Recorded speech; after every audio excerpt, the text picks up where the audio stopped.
অনুপস্থিতি मंडळी असंतो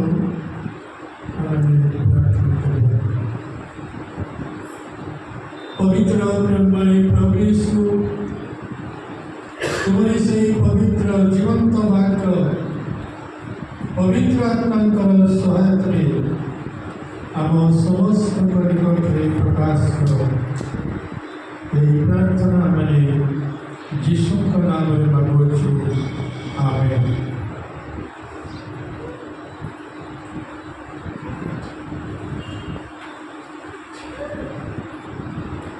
hallelujah hallelujah. मोर प्रिय भाई एवं भौणी माने प्रमाण को गोटे सप्ताह सुंदर सुजोग एवं समय देते वाक्य शुणा एवं वाक्य को ध्यान करने यह मानकर आत्मिक जीवन खाद्य अटे। शारीरिक जीवन पर आमने दिन को केते थर खाद्य खाई प्रमाण चिंता कर 3 थर 4 थर 5 थर आमने शारीरिक शरीर पर आमने खाद्य खाई। जदि शारीरिक खाद्य आमने न खाइबा ताहले शरीर दुर्बल हो जाता है, शरीर असुस्थता देखा जाता है एवं अनेक प्रकार रोग देखा जाता है। किंतु आत्मिक खाद्य जब आमने न खाइबा आमर आत्मिक जीवन किपरि जीवित रहिब किपरि बचिब आत्मिक जीवन खाद्य जदि न खाइबा ताहले आमर आत्मिक जीवन दुर्बल हो जाता है एवं आम ईश्वर ठारू दूरे जाकर उपस्थित आमने दूर को चली जाऊ। शारीरिक खाद्य खाइबाई शारीरिक सुस्वाद खाद्य खाइबाई आमर जेपरी आग्रह रही ठीक से आत्मिक खाद्य खाइबाई आमर सेपरी आग्रह रहा दरकार।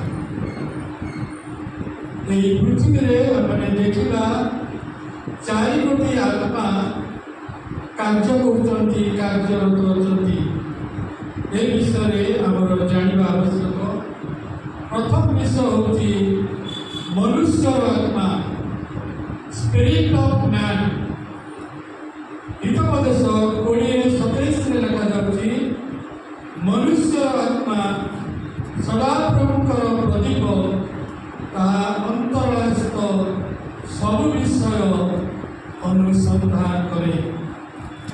वाक्य लिखा जाए मनुष्य आत्मा यही संसार में कार्य करुच्ची। प्रत्येक मनुष्यर एक आत्मा अच्छी एवं यही जगत से आत्मा कार्य करता।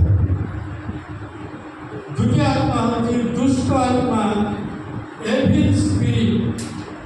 माथ्यू 12 अध्याय तार 43-44 पदे विषय लिखा जाए दुष्ट आत्मा यही संसार में मनुष्य मान मध्य कार्य करुच्ची। दुष्ट आत्मा परिवार मध्य कार्य करता है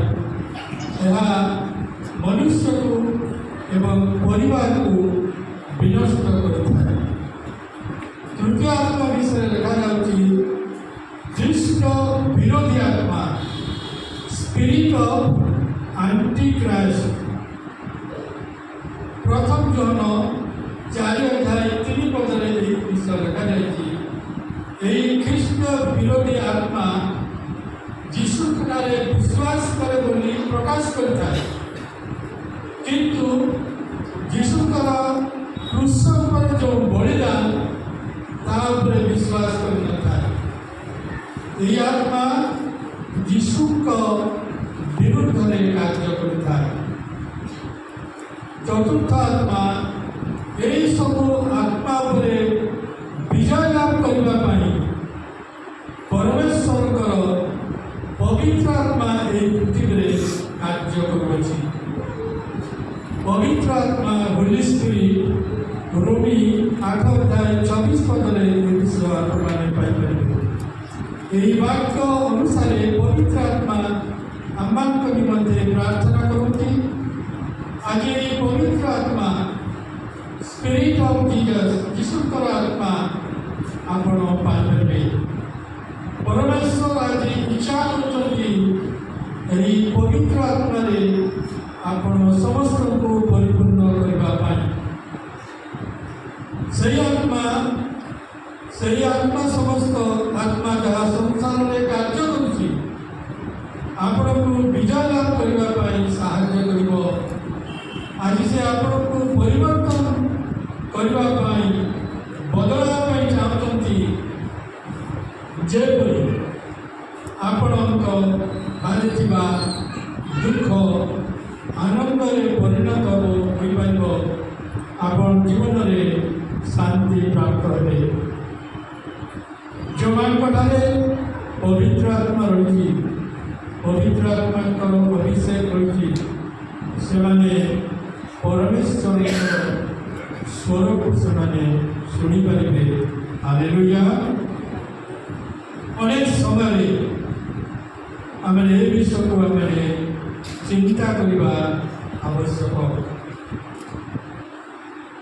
ईश्वर वाक्य आम शुणुचु व्यक्तिगत भाव में अध्ययन करुचु वाक्य को अनेक समय ध्यान करुचु किंतु यही वाक्य को आम किपरि भाव में ग्रहण करुचु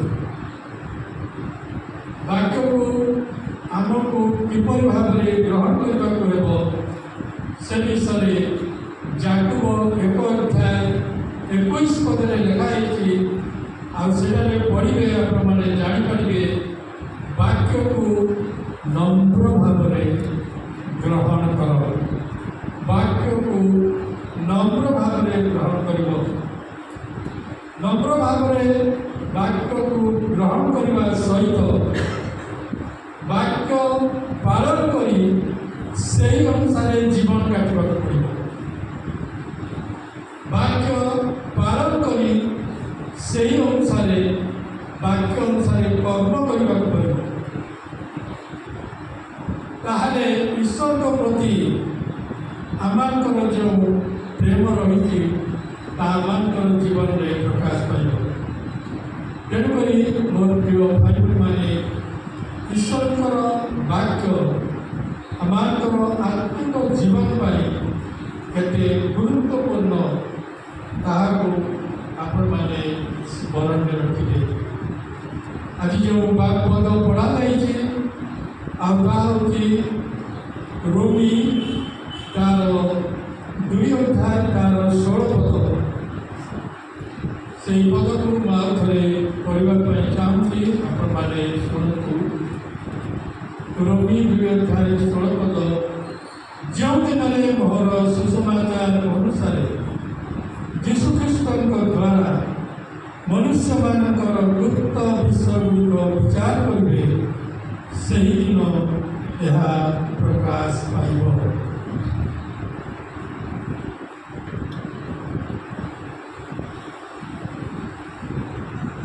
आजिका प्रसंग हूँ गुप्त मानकर गुप्त विषय गुड़िक विचारित हो आमर गुप्त विषय गुड़िक विचारित हो।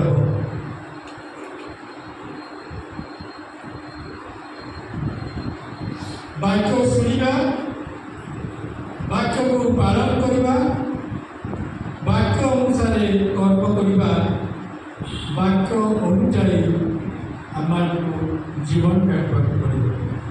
एठारे पाउल रोमियो पत्री को लिखा समय कहते मनुष्य मानकर गुप्त विषय गुड़िक विचार करेंगे से दिन यह प्रकाश पाइब। मानव समाज जो जीवन काटुंट विचार ବିଚାର ସିଂହାସନ ସମ୍ମୁଖରେ ସେମାନଙ୍କର କର୍ମ ଅନୁସାରେ ବିଚାରର ଦିନ ପ୍ରଭୁ ନିରୂପଣ କରିଛନ୍ତି। କୌଣସି ବ୍ୟକ୍ତି ସେହି ବିଚାରରୁ ବାଦ ପଡ଼ିବ ନାହିଁ।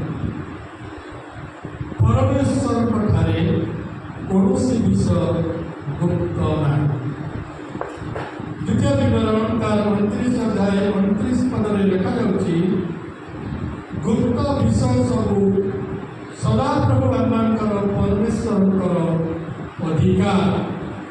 ଗୁପ୍ତ ବିଷୟ ସବୁ ସଦାପ୍ରଭୁ ଆମମାନଙ୍କର ପରମେଶ୍ୱରଙ୍କର ଅଧିକାର।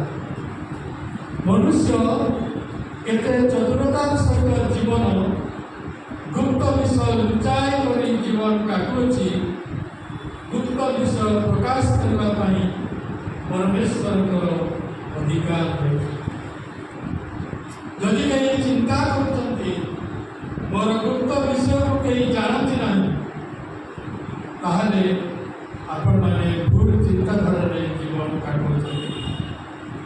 ମାର୍କ 4 ଅଧ୍ୟାୟ 22 ପଦରେ ଲେଖାଯାଉଛି, ମାର୍କ 4 ଅଧ୍ୟାୟ 22 ପଦରେ, କାରଣ ପ୍ରକାଶିତ ନ ହେବା ଉଦ୍ଦେଶ୍ୟରେ କିଛି ଗୁପ୍ତ ନାହିଁ, ଆଉ ଯାହା ଗୁପ୍ତ ହୋଇଅଛି ତାହା ପ୍ରକାଶିତ ହେବା ଉଦ୍ଦେଶ୍ୟରେ ଗୁପ୍ତ ହୋଇଅଛି। ମନୁଷ୍ୟ ତାର ଗୁପ୍ତ ବିଷୟ କେବେ ପ୍ରକାଶ କରିବା ପାଇଁ ଇଚ୍ଛା କରେ ନାହିଁ। ମନୁଷ୍ୟ ଗୁପ୍ତ ବିଷୟ ଲୁଚାଇ ରଖିପାରେ, କିନ୍ତୁ ସମୟ ଆସୁଛି ପରମେଶ୍ୱର ସେହି ସମସ୍ତ ବିଷୟକୁ ପ୍ରକାଶ କରିବେ ଏବଂ ବିଚାର କରିବେ। ପ୍ରକାଶିତ 20 ଅଧ୍ୟାୟ 12 ପଦରେ ଲେଖାଯାଉଛି, ସମସ୍ତେ ଆପଣା ଆପଣା କର୍ମ ଅନୁସାରେ ବିଚାରିତ ହେବେ। ଏହି ବାକ୍ୟ ଅନୁସାରେ ଆମକୁ ଜାଣିବା ଦରକାର ଯେ ଆପଣଙ୍କର କର୍ମ ହିଁ ପରମେଶ୍ୱରଙ୍କ ସମ୍ମୁଖରେ ଆପଣଙ୍କୁ ବିଚାରିତ କରିବ। ଉପଦେଶକ 12 ଅଧ୍ୟାୟ 14 ପଦ ସେହି ପୁସ୍ତକର ଶେଷ ପଦରେ ଲେଖାଯାଉଛି, ଯେହେତୁ ପରମେଶ୍ୱର ପ୍ରତ୍ୟେକ କର୍ମ ପୁଣି ଭଲ କି ମନ୍ଦ ପ୍ରତ୍ୟେକ ଗୁପ୍ତ ବିଷୟ ବିଚାରରେ ଆଣିବେ। ସେ ଯେକୌଣସି ବ୍ୟକ୍ତି ହେଲେ ମଧ୍ୟ ବିଚାର ଦିନରେ ପରମେଶ୍ୱର କାହାକୁ ହେଲେ ଛାଡ଼ିବେ ନାହିଁ।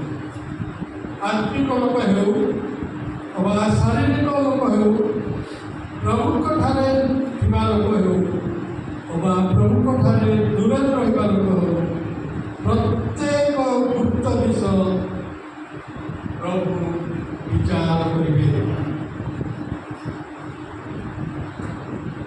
କେଉଁ କେଉଁ ବିଷୟକୁ ପରମେଶ୍ୱର ବିଚାର କରିବେ? ମାଥ୍ୟୁ 12 ଅଧ୍ୟାୟ ତାର 36 ପଦରେ ଲେଖାଯାଉଛି, କିନ୍ତୁ ମୁଁ ତୁମମାନଙ୍କୁ କହୁଅଛି, ମନୁଷ୍ୟମାନେ ଯେକୌଣସି ଅସାର କଥା କହନ୍ତି, ବିଚାର ଦିନରେ ସେମାନେ ସେଥିର ଉତ୍ତର ଦେବେ। ମନୁଷ୍ୟ ସବୁବେଳେ ଅସାର କଥା କହିଥାଏ। କୌଣସି ପଶୁ ଅସାର କଥା କହିନଥାଏ, କୌଣସି ପକ୍ଷୀ ଅସାର କଥା କହିନଥାଏ। ଆପଣଙ୍କ ମୁଖରୁ କିପରି କଥା ବାହାରୁଛି ତାହା ଚିନ୍ତା କରନ୍ତୁ। ଆପଣଙ୍କର କଥାରେ କ'ଣ ପ୍ରେମ ଅଛି କି? ଆପଣଙ୍କ କଥାରେ କ'ଣ ଦୟା ଅଛି କି? ଆପଣଙ୍କ କଥାରେ କ'ଣ ଅନୁଗ୍ରହର ବାକ୍ୟ ଅଛି କି? ନା ଆପଣଙ୍କ କଥାରେ ଦୁଷ୍ଟତାର ଶବ୍ଦ ଅଛି କି? ଆପଣଙ୍କ କଥାରେ ବିବାଦର ଶବ୍ଦ ଅଛି କି? ଆପଣଙ୍କ କଥାରେ ଅପମାନର ଶବ୍ଦ ରହିଛି କି? ଆପଣଙ୍କର କଥାରେ ଝଗଡ଼ାର ଶବ୍ଦ ରହିଛି କି? ଆପଣଙ୍କର କଥାରେ ତିକ୍ତତାର ଶବ୍ଦ ରହିଛି କି? ମନେ ରଖିବା, ଭଲ ହେଉ କିମ୍ବା ମନ୍ଦ ହେଉ, ବିଚାର ଦିନରେ ତାର ଗୁରୁତ୍ୱ ଆପଣଙ୍କୁ ନିଜେ ଦେବାକୁ ପଡ଼ିବ। କହିବା ପୂର୍ବରୁ ଟିକେ ଚିନ୍ତା କରନ୍ତୁ। ମୁଖରୁ ଶବ୍ଦ ବାହାରିବା ପୂର୍ବରୁ ଟିକେ ଚିନ୍ତା ଅପେକ୍ଷା କରନ୍ତୁ, ଧୈର୍ଯ୍ୟ ଧରି ଅପେକ୍ଷା କରନ୍ତୁ। ଆଉ ଅଳ୍ପ ଦିନ ବାକି ଅଛି ସମଗ୍ର ମାନବ ଜାତିର ବିଚାର ନିମନ୍ତେ ସଦାପ୍ରଭୁ ଗୁପ୍ତ ବିଷୟ ପ୍ରକାଶ କରିବେ। ଯୀଶୁ କହିଲେ, ଗୃହ ଭିତରେ ଯାହା କୁହାଯାଇଛି ତାହା ଛାତ ଉପରେ ପ୍ରକାଶ ପାଇବ, ଯାହା ଅନ୍ଧକାରରେ ହୋଇଅଛି ତାହା ଆଲୋକରେ ପ୍ରକାଶ କରିବ। ଈଶ୍ୱରଙ୍କ ଠାରେ କୌଣସି ଗୁପ୍ତ ବିଷୟ ନାହିଁ। ପୃଥିବୀରେ ଜଣେ ବ୍ୟକ୍ତି ହେଉଛନ୍ତି ଗୁପ୍ତର ଅଧିକାରୀ, ସେ ଗୁପ୍ତ ରହିପାରିବେ, ସେ ହେଉଛନ୍ତି ଆମମାନଙ୍କର ପ୍ରଭୁ ଯୀଶୁ ଖ୍ରୀଷ୍ଟ। ଯିଶା ତାର 45 ପଦ ଉପରେ ଲେଖାଯାଉଛି, ଯିଶା ତାର 45 ପଦ ବାକ୍ୟରେ ଲେଖାଯାଉଛି, ଆପଣମାନଙ୍କ ତାହା ପଢ଼ି ନେବେ। ସେ ଆତ୍ମଗୋପନକାରୀ ପ୍ରଭୁ ଅଟନ୍ତି, ସେ ଦେଖାଇ ହେବା ପ୍ରଭୁ ନୁହନ୍ତି, ସେ ଗୁପ୍ତ ରହିବାକୁ ଭଲ ପାଆନ୍ତି, ସେ ଗୁପ୍ତ ବିଷୟ ବିଚାର କରିବେ। ସେ ନିଜେ ହିଁ ଗୁପ୍ତ ବିଷୟ ରଖିପାରିବେ, ସେ ନିଜେ ହିଁ ଗୁପ୍ତ ବିଷୟ ଅଧିକାର ସହିତ ବିଚାର କରିବେ। ଯୀଶୁଖ୍ରୀଷ୍ଟଙ୍କୁ ଛାଡ଼ିଦେଲେ ଆଉ କୌଣସି ବିଷୟ ଗୁପ୍ତ ନାହିଁ। ଯିଶା 45:9ରେ ତାହାକୁ ଆହୁରି ସ୍ପଷ୍ଟ କରାଯାଉଛି। ଯିଶା 45:9ରେ, ଯେ ଆପଣା ସୃଷ୍ଟିକର୍ତ୍ତାଙ୍କ ସଙ୍ଗେ ବିରୋଧ କରେ ସେ ସନ୍ତାପର ପାତ୍ର। ଯେ ଆପଣଙ୍କୁ ସୃଷ୍ଟି କରିଛନ୍ତି, ଆପଣଙ୍କୁ ଶ୍ୱାସ ବାୟୁ ଦେଇଛନ୍ତି, ଉତ୍ତମ ସ୍ୱାସ୍ଥ୍ୟ ଦେଇଛନ୍ତି, ଉତ୍ତମ ଜୀବନ ଦେଇଛନ୍ତି, ଯେ ତାହାଙ୍କର ବିରୋଧ କରେ ସେ ସନ୍ତାପର ପାତ୍ର ହେବ। ମାଟି କେବେ ହେଲେ ସେହି ସ୍ଥାନରେ ଲେଖା ହେଇଛି, ସେହି ପଦରେ ମାଟି କେବେ ମୂର୍ତ୍ତି ବନାଇବା ଲୋକଙ୍କୁ ଶିଖାଇ ପାରିବ ନାହିଁ ଯେ ମୋତେ ଏପରି ଭାବରେ ନିର୍ମାଣ କର। ମାଟି ଗୋଟିଏ ନିର୍ଜୀବ ବସ୍ତୁ ଅଟେ। ମାଟିର କୌଣସି ଶ୍ୱାସବାୟୁ ନାହିଁ, ମାଟିରେ କୌଣସି ପ୍ରକାର ଅସ୍ଥି ନାହିଁ, ମାଟିରେ କୌଣସି ପ୍ରକାର ଚର୍ମ ନାହିଁ, ମାଟିରେ କୌଣସି ପ୍ରକାର ଶିରା ପ୍ରଶିରା ନାହିଁ, ମାଟିରେ କୌଣସି ପ୍ରକାର ରକ୍ତ ନାହିଁ। ସେହି ମାଟି କେବେ ହେଲେ କୁମ୍ଭାରକୁ କହିପାରିବ ନାହିଁ, ମୋତେ ଏମିତି ହିସାବରେ ମୋତେ କଙ୍କଡ଼ା ନିର୍ମାଣ କର। କିନ୍ତୁ ମନୁଷ୍ୟ ଯାହା ଯାହା କର୍ମ କରୁଛି, ମନୁଷ୍ୟ ଯାହା କହୁଅଛି, ମନୁଷ୍ୟ ଯାହା ଯାହା ଶବ୍ଦ ବ୍ୟବହାର କରୁଛି, ପରମେଶ୍ୱରଙ୍କ ବିରୁଦ୍ଧରେ ବିରୋଧର ଶବ୍ଦ ବ୍ୟବହାର କରୁଛି, ସେ ସନ୍ତାପର ପାତ୍ର ହେବ। ସନ୍ତାପର ବ୍ୟକ୍ତି ଚଞ୍ଚଳ ରହିବ, ସନ୍ତାପର ବ୍ୟକ୍ତି ବିଚଳିତ ରହିବ, ସନ୍ତାପର ବ୍ୟକ୍ତି ଅଶାନ୍ତିରେ ରହିବ। ଅଳ୍ପ ଆଶୀର୍ବାଦରେ ସନ୍ତୁଷ୍ଟ ନ ହୋଇ ବହୁତ କିଛି ପାଇବା ପାଇଁ ଖୋଜିବ, କିନ୍ତୁ ପାଇପାରିବ ନାହିଁ। ପ୍ରଥମ କରନ୍ଥୀୟ 4:5 ଲେଖାଯାଇଛି, ପ୍ରଥମ କରନ୍ଥୀୟ 4:5 ଲେଖାଯାଇଛି, ପ୍ରଭୁଙ୍କ ନ ଆସିବା ପର୍ଯ୍ୟନ୍ତ କୌଣସି ବିଷୟ ବିଚାର କର ନାହିଁ। ପ୍ରଭୁଙ୍କ ନ ଆସିବା ପୂର୍ବରୁ କୌଣସି ବ୍ୟକ୍ତିର ବିଚାର କରନ୍ତୁ ନାହିଁ, ଅନ୍ୟର ବିଚାର କରନ୍ତୁ ନାହିଁ, ଭଲ କିମ୍ବା ମନ୍ଦ ବିଷୟ କାହାକୁ କୁହନ୍ତୁ ନାହିଁ। ସେ ଅନ୍ଧକାରର ଗୁପ୍ତ ବିଷୟଗୁଡ଼ିକ ଆଲୋକରେ ଦେଖାଇବେ। ଅନ୍ଧକାରରେ କ'ଣ କାର୍ଯ୍ୟ ଆପଣମାନେ କରିଛନ୍ତି, କ'ଣ ପ୍ଲାନ୍କୁ ବନେଇଛନ୍ତି, କେତେ ଲୋକଙ୍କୁ ବର୍ବାଦ କରିବା ପାଇଁ ଚିନ୍ତା କରୁଛନ୍ତି, ତାହା ଆପଣଙ୍କୁ ଜଣା, ଶୈତାନକୁ ଜଣା, ଯୀଶୁକୁ ଜଣା। ଆଉ ବିଚାର ଦିନରେ ସେହି ବହିକୁ ଖୋଲାଯିବ, ଆଉ ସେହି ପୁସ୍ତକ ଖୋଲାଯିବ। ପୁଣି ହୃଦୟର ସଂକଳ୍ପ ସମସ୍ତ ଆଉ ସେ ପ୍ରକାଶ କରିବେ।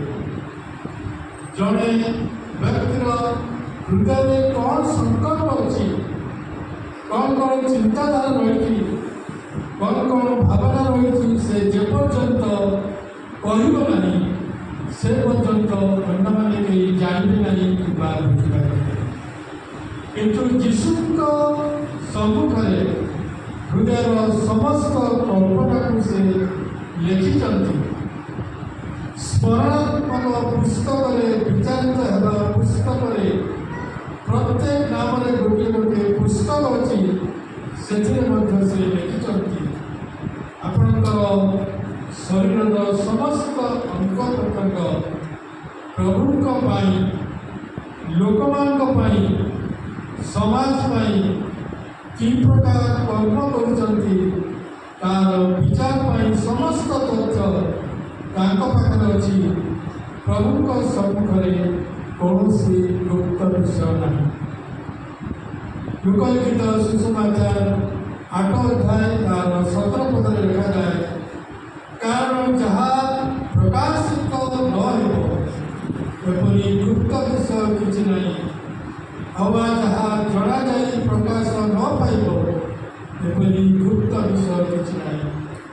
ପ୍ରଭୁ ସମସ୍ତ ଗୁପ୍ତ ବିଷୟକୁ ପ୍ରକାଶ କରିବେ, ସେ ସମସ୍ତ ଗୁପ୍ତ ବିଷୟକୁ ବିଚାରରେ ଆଣିବେ। ଏ ବିଷୟ ଆପଣମାନେ ସ୍ମରଣ ରଖିବେ। ମନୁଷ୍ୟ କ'ଣ କ'ଣ ଗୁପ୍ତ ବିଷୟ ରହିଛି ଟିକେ ଚିନ୍ତା କରିବା। ଯେତେବେଳେ ଆପଣମାନେ ପଢ଼ିବେ ଗୀତ ସଂହିତା 90 ଅଧ୍ୟାୟ 8 ପଦ, ଗୀତ ସଂହିତା 90 ଅଧ୍ୟାୟ 8 ପଦ, ତୁମେ ଆପଣମାନଙ୍କର ଅପରାଧ ଆପଣା ସମ୍ମୁଖରେ ଆମମାନଙ୍କର ଗୁପ୍ତ ପାପ ଆପଣା ମୁଖର ଦୀପ୍ତିରେ ରଖିଅଛ। ମନୁଷ୍ୟର ଗୁପ୍ତ ବିଷୟ ହେଲା ପାପ। ସେ ସବୁବେଳେ ଗୁପ୍ତରେ ପାପ କରିବା ପାଇଁ ଭଲ ପାଇଥାଏ, ଗୁପ୍ତରେ ବଞ୍ଚିବା ପାଇଁ ଭଲ ପାଇଥାଏ। ଆମେ ଚିନ୍ତା କରୁଛୁ ମୋର ଗୁପ୍ତ ବିଷୟ କାହାକୁ ଜଣା ନାହିଁ, ମୋର ଗୁପ୍ତ ବିଷୟ କେହି ଶୁଣିନାହାନ୍ତି, ମୁଁ ସମାଜରେ ଜଣେ ଉତ୍ତମ ଲୋକ ଭାବରେ ସମସ୍ତଙ୍କ ନିକଟରେ ପରିଚିତ ଅଟେ। ଏ ବିଷୟ ଭାବୁଛୁ। ମନେ ରଖନ୍ତୁ, ଆମର ସମସ୍ତ ଗୁପ୍ତ ପାପ ଯୀଶୁଙ୍କ ସମ୍ମୁଖରେ ଅଛି। ଫାର୍ଷ୍ଟ ଲାଇନରେ ଲେଖାଯାଇଛି, ଆଗ ଧାଡ଼ିରେ ଅଛି, ତାଙ୍କର ଜ୍ୟୋତିର ସମ୍ମୁଖରେ ଅଛି। ହେଡ଼ଲାଇନ୍ସରେ ରଖିଛନ୍ତି, ସେ ତାକୁ ହାଇଲାଇଟ୍ସ କରି ରଖିଛନ୍ତି। ସେହି ଗୁପ୍ତ ପାପଗୁଡ଼ିକ ସମୟ ଆସିବ ଆଉ ସେ ପ୍ରକାଶ କରିବେ, ବିଚାର କରିବେ। ଜିରିମିୟ 2 ଅଧ୍ୟାୟ 22 ପଦରେ ଲେଖାଯାଏ, ଜିରିମିୟ 2 ଅଧ୍ୟାୟ 22 ପଦରେ ଲେଖାଯାଏ, ଆମ୍ଭ ଦୃଷ୍ଟିରେ ତୁମ୍ଭ ଅଧର୍ମ ଚିହ୍ନିତ ହୋଇଅଛି, ଆମ୍ଭ ଦୃଷ୍ଟିରେ ତୁମ୍ଭର ଅଧର୍ମ ଚିହ୍ନିତ ହୋଇଅଛି। ଆପଣ କେତେ ଧାର୍ମିକ ବ୍ୟକ୍ତି ହୋଇପାରନ୍ତି, କେତେ ଉତ୍ତମ ବ୍ୟକ୍ତି ଭାବରେ ଭଲ ଲୋକ ଭାବରେ ଜଣାଯାଇପାରନ୍ତି, କିନ୍ତୁ ପ୍ରଭୁ ଆପଣଙ୍କର ପାପକୁ ଚିହ୍ନଟ କରି ରଖିଛନ୍ତି। କାରଣ ଆପଣଙ୍କର ଗୁପ୍ତ ପାପ କରି ଜୀବନ କାଟିବା ବ୍ୟକ୍ତି ଅଟନ୍ତି। ଗୁପ୍ତ ପାପ ମନୁଷ୍ୟକୁ ଧରାଇ ଦେଇଥାଏ, ଗୁପ୍ତ ପାପ ମନୁଷ୍ୟକୁ ଧରାଇ ଦେଇଥାଏ। ଗୀତ ସଂହିତା 44 ଅଧ୍ୟାୟ 21 ପଦରେ ଲେଖାଯାଉଛି, କାରଣ ସେ ଅନ୍ତଃକରଣର ଗୁପ୍ତ ବିଷୟ ସବୁ ଜାଣନ୍ତି। ଲୋକମାନେ ଗୁପ୍ତରେ ଅନେକ କାର୍ଯ୍ୟ କରିଥାନ୍ତି, ବ୍ୟଭିଚାର କରିଥାନ୍ତି, ହତ୍ୟା କରିବା ପାଇଁ ଷଡ଼ଯନ୍ତ୍ର କରିଥାନ୍ତି। ଏହି ସମସ୍ତ ଅପରାଧ ପାପ ହୃଦୟ ମଧ୍ୟରୁ ଆସିଥାଏ, ହୃଦୟ ମଧ୍ୟରୁ ଜାତ ହୋଇଥାଏ। ଭାବନ୍ତୁ ନାହିଁ ମୋର ହୃଦୟର ଗୁପ୍ତ ବିଷୟ କାହାକୁ ଜଣା ନାହିଁ। ସ୍ୱର୍ଗ ଏବଂ ପୃଥିବୀକୁ ସୃଷ୍ଟି କରିଥିବା ଈଶ୍ୱର ସମସ୍ତ ଅନ୍ତଃକରଣର ଗୁପ୍ତ ବିଷୟ ଜାଣନ୍ତି। ତାହାଙ୍କଠାରେ କୌଣସି ଗୁପ୍ତ ବିଷୟ ନାହିଁ। ତାହାଙ୍କର ଚକ୍ଷୁ ସମସ୍ତଙ୍କୁ ନିରୀକ୍ଷଣ କରୁଛି। CCTV କ୍ୟାମେରା ଯୋଗୁଁ ସବୁ ନିରୀକ୍ଷଣ କରୁଛି।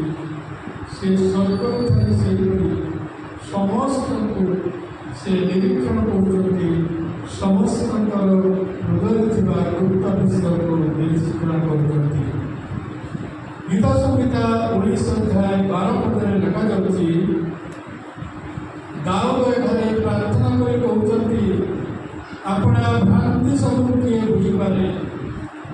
ତୁମେ ଗୁପ୍ତ ଦୋଷରୁ ମୋତେ ପରିଷ୍କାର କର, ମୋତେ ଶୁଚି କର। ଦାଉଦଙ୍କ ଠାରେ ଗୁପ୍ତ ବିଷୟ ଥିବା ସେ ପ୍ରକାଶ କରୁଛନ୍ତି। ଆମଠାରେ ଥିବା ଗୁପ୍ତ ବିଷୟ, ଗୁପ୍ତ ଦୋଷକୁ ଆମେ ପ୍ରକାଶ କରିବାକୁ ପଡ଼ିବ। ମୋର ଜୀବନରେ, ମୋର ହୃଦୟରେ, ମୋର ମନରେ ଯେଉଁ ସବୁ ଗୁପ୍ତ ପାପ ରହିଛି ସେଥିରୁ ମୋତେ ପରିଷ୍କାର କର। ଦାଉଦ ଯେପରି ପ୍ରାର୍ଥନା କରୁଥିଲେ, ଆମେ ଈଶ୍ୱରଙ୍କ ନିକଟରେ ସେପରି ଭାବରେ ପ୍ରାର୍ଥନା କରିବାକୁ ପଡ଼ିବ। ଗୁପ୍ତ ବିଷୟକୁ ଆପଣ ପ୍ରକାଶ କରନ୍ତୁ, ତାହେଲେ ବିଚାର ଦିନରେ ଆପଣମାନେ ପରମେଶ୍ୱରଙ୍କ ସମ୍ମୁଖରେ ଠିଆ ହେବେ। ପ୍ରଥମ ଯୌନ ତାର 3 ଅଧ୍ୟାୟ 20 ପଦରେ ଲେଖାଯାଉଛି, ପ୍ରଥମ ଯୌନ ତାର 3 ଅଧ୍ୟାୟ 20 ପଦରେ ଲେଖାଯାଉଛି,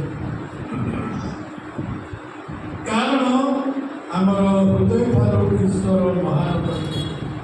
ପରମେଶ୍ୱର ସବୁ ଜାଣନ୍ତି, ଆଉ ସବୁ ସେ ବୁଝନ୍ତି। ଗୁପ୍ତ ବିଷୟ କ୍ଷମା ହେବା ପାଇଁ, ଗୁପ୍ତ ବିଷୟ ସୂଚି ହେବା ପାଇଁ ନିଜକୁ ପ୍ରଭୁଙ୍କଠାରେ ସମର୍ପଣ କରି ସ୍ୱୀକାର କରୁ। ଗୁପ୍ତ ବିଷୟ ସବୁ ପ୍ରମୁଖରେ ସମ୍ମୁଖରେ ରଖନ୍ତୁ, ଅନୁତାପ କରନ୍ତୁ, ଆଉ ପ୍ରଭୁ କ'ଣ କରିବେ ନା କ୍ଷମା କରିବେ। ବିଚାର ଦିନରେ ଆପଣଙ୍କର ଗୁପ୍ତ ବିଷୟ ପ୍ରଭୁ ପ୍ରକାଶ କରିବେ ନାହିଁ। ଆପଣଙ୍କର ଗୁପ୍ତ ପାପ, ଗୁପ୍ତ ସ୍ୱଭାବ, ଆପଣଙ୍କର ଶରୀର, ଆତ୍ମା ଏବଂ ପ୍ରାଣକୁ, ଆପଣଙ୍କର ପରିବାରକୁ, ଆପଣଙ୍କର ସହଭାଗିତାକୁ, ଅନେକ ଆତ୍ମିକ ଜୀବନକୁ ଅପବିତ୍ର କରିଥାଏ। ଯେପର୍ଯ୍ୟନ୍ତ ଜଣେ ବ୍ୟକ୍ତିର ଗୁପ୍ତ ପାପ କ୍ଷମା ହୋଇନାହିଁ, ସେ ପର୍ଯ୍ୟନ୍ତ ସେ ଅନେକଙ୍କୁ ଅପବିତ୍ର କରିଥାଏ। ଗଣନା 32 ଅଧ୍ୟାୟ 23 ପଦ ପଢ଼ିଲେ ଆପଣ ଜାଣିପାରିବେ, ବିଚାର ଦିନରେ ଆମମାନଙ୍କର ପାପ ଆମମାନଙ୍କୁ ଧରିବ, ପାପ ପାପୀକୁ ଧରାଇ ଦିଏ। ଏହା ଜାଣନ୍ତୁ, ଗୁପ୍ତରେ ହେଉ ପ୍ରକାଶରେ ହେଉ, ପ୍ରଭୁ ଆପଣଙ୍କୁ ଗୋଟିଏ ସୁଯୋଗ ଦେଉଛନ୍ତି। ଆଜି ନହେଲେ କାଲି ମନ ପରିବର୍ତ୍ତନ କରି ପ୍ରଭୁଙ୍କଠାରେ କ୍ଷମା ମାଗି ଗୁପ୍ତ ବିଷୟ ସବୁ ଯାହା ହୃଦୟରେ ରଖିଛନ୍ତି ସ୍ୱୀକାର କରି ଶୁଚି ହୋଇଯାଆନ୍ତୁ। ନହେଲେ ଆପଣଙ୍କର ପାପ ଆପଣଙ୍କୁ ଧରାଇ ଦେବ, ଏହା ନିଶ୍ଚିତ ଭାବରେ ଜାଣନ୍ତୁ। ପରମେଶ୍ୱରଙ୍କ ଦୃଷ୍ଟିରେ କୌଣସି ଗୁପ୍ତ ବିଷୟ କରିବା ନାହିଁ। ବାକ୍ୟ ଆମକୁ ଏ ବିଷୟରେ ସଚେତନ କରିଥାଏ। ମାର୍କ 6 ଅଧ୍ୟାୟ 3 ଏବଂ 4 ପଦରେ ଲେଖାଯାଉଛି, ଗୁପ୍ତରେ ଦାନ ଦେବା ବିଷୟରେ ଲେଖାଯାଇଛି। ଗୋପନରେ ଦେଖିବା ପ୍ରଭୁ ଅଛନ୍ତି, ଗୋପନରେ ଦେଖିବା ଆପଣଙ୍କର ଜଣେ ପ୍ରଭୁ ଅଛନ୍ତି। ଆପଣ କିପରି ଭାବରେ ଦାନ ଦେଉଛନ୍ତି ତାହା ପ୍ରଭୁ ଜାଣୁଛନ୍ତି। ଅନେକ ଅଛନ୍ତି ଅଳ୍ପ ଦାନ ଦେଇ ତାହାକୁ କ'ଣ କରିବେ ନା ହାଇଲାଇଟ୍ କରିଥାନ୍ତି। ଏହିସବୁର ବିଚାର ହେବ। ଏପରି ଗୁପ୍ତ କର୍ମକୁ ଆପଣ ଭଲ ପାଆନ୍ତି, ଆପଣ ବିଚାର ଦିନରେ ଆପଣ ଧରାଯିବେ। ଲାଞ୍ଚ ଦିଆନିଆ କାରବାର ଗୁପ୍ତରେ ହୋଇଥାଏ। ପ୍ରଭୁଙ୍କ ସମ୍ମୁଖରେ ଆପଣଙ୍କ ହୃଦୟ ଆଣନ୍ତୁ। ପ୍ରଭୁଙ୍କ ସମ୍ମୁଖକୁ ସମର୍ପଣ ଶରୀରରେ ଆସନ୍ତୁ। ପ୍ରଭୁଙ୍କ ସମ୍ମୁଖକୁ ତ୍ୟାଗର ହୃଦୟ ସହିତ ଆସନ୍ତୁ। ସେତେବେଳେ ପ୍ରଭୁ ସମସ୍ତ ବିଷୟ ଗ୍ରହଣ କରିବେ। ଗୁପ୍ତରେ ଯାହା ଦେବା ପାଇଁ ଇଚ୍ଛା କରୁଛନ୍ତି ପ୍ରଭୁ ତାହା ଗ୍ରହଣ କରିବେ ନାହିଁ। ଗୁପ୍ତରେ ଲାଞ୍ଚ ଦେବା ପାଇଁ ଚାହୁଁଛନ୍ତି ପ୍ରଭୁ ଭଲ ପାଇବେ ନାହିଁ। ଗୁପ୍ତରେ ଲାଞ୍ଚ ଦେବା ବନ୍ଦ କରନ୍ତୁ। ଲୋକମାନେ ଲାଞ୍ଚ ଦେଇ ବଡ଼ ବଡ଼ ଲୋକଙ୍କୁ, ମନ୍ତ୍ରୀମାନଙ୍କୁ, ମୁଖ୍ୟମାନଙ୍କୁ ସାକ୍ଷାତ କରିବା ପାଇଁ ଗୁପ୍ତରେ ସେମାନେ ଲାଞ୍ଚ ଦେଇଥାନ୍ତି ଭେଟିବା ପାଇଁ। ଗୁପ୍ତରେ କୌଣସି ଦେବା ନେବା କାରବାର ମାନେ କରିବା ନାହିଁ। ଏପରି ଜୀବନ କାଟିବା ଆମେ ବିଚାର କରିବା। ଯେପରି ଆମେ ରୋମିଓ 2:16 ବାକ୍ୟରେ ପଢ଼ିଲେ, ମନୁଷ୍ୟର ଗୁପ୍ତ ବିଷୟ ଈଶ୍ୱର ବିଚାର କରିବେ। ପ୍ରଭୁଙ୍କ ନିକଟରେ କୌଣସି ବିଷୟ ଗୁପ୍ତ ନାହିଁ। ଆପଣ ଚିନ୍ତା କରନ୍ତୁ, କୌଣସି ଗୁପ୍ତ ବିଷୟ ମୋ ଠାରେ ଅଛି କି? ଆସନ୍ତୁ, କୌଣସି ଗୁପ୍ତ ବିଷୟରେ ମୁଁ କରୁଅଛି କି? ନିଜ ଜୀବନକୁ ଅନୁସନ୍ଧାନ କରିବା, ବାକ୍ୟ ଅନୁସାରେ ନିଜକୁ ସମର୍ପଣ କରିବା, ବିଚାର ଦିନ ଆସିବା ପୂର୍ବରୁ ଅନୁତାପ କରି କ୍ଷମା ମାଗି ନିଜର ଗୁପ୍ତ ବିଷୟରୁ ପରିଷ୍କୃତ ହେବା। ମନୁଷ୍ୟ ଗୁପ୍ତରେ ବଞ୍ଚିବା ପାଇଁ ଭଲ ପାଇଥାଏ। ମନୁଷ୍ୟ ଗୁପ୍ତରେ ପାପ କରିବା ପାଇଁ ଭଲ ପାଇଥାଏ। ଏହି ସମସ୍ତ ବିଷୟରୁ ନିଜକୁ ଦୂରରେ ରହିବା ପାଇଁ ଚେଷ୍ଟା କରନ୍ତୁ। ଚେଷ୍ଟା କରିବା ସମସ୍ତ ବିଷୟରେ ପ୍ରଭୁ ଆମମାନଙ୍କୁ ସାହାଯ୍ୟ କରିବେ ଏବଂ ଆଶୀର୍ବାଦ କରିବେ। ମାଥ୍ୟୁ ଲିଖିତ ସୁସମାଚାର ଶେଷ ପର୍ବ 16:27 ଲେଖା ଅଛି, ବାକ୍ୟ ଅନୁସାରେ ଯୀଶୁଙ୍କର ଦ୍ୱିତୀୟ ଆଗମନ ସମୟରେ ଯେତେବେଳେ ସେ ଦୂତମାନଙ୍କ ସହିତ ଆସୁଛନ୍ତି, ଆମର ନିଜ ନିଜର କର୍ମ ଅନୁସାରେ ସେ ଆମକୁ ଫଳ ଦେବେ। ଆମେ ସତର୍କ ରହିବା, ସଚେତନ ରହିବା। ପ୍ରଭୁ ଆମମାନଙ୍କୁ ଆଶୀର୍ବାଦ କରିବେ। ଆସନ୍ତୁ, ପ୍ରଭୁ ଆମମାନଙ୍କୁ ଏହି ଅଳ୍ପ ବାକ୍ୟରେ ଆଶୀର୍ବାଦ କରନ୍ତୁ। ଠିଆ ହେଇକି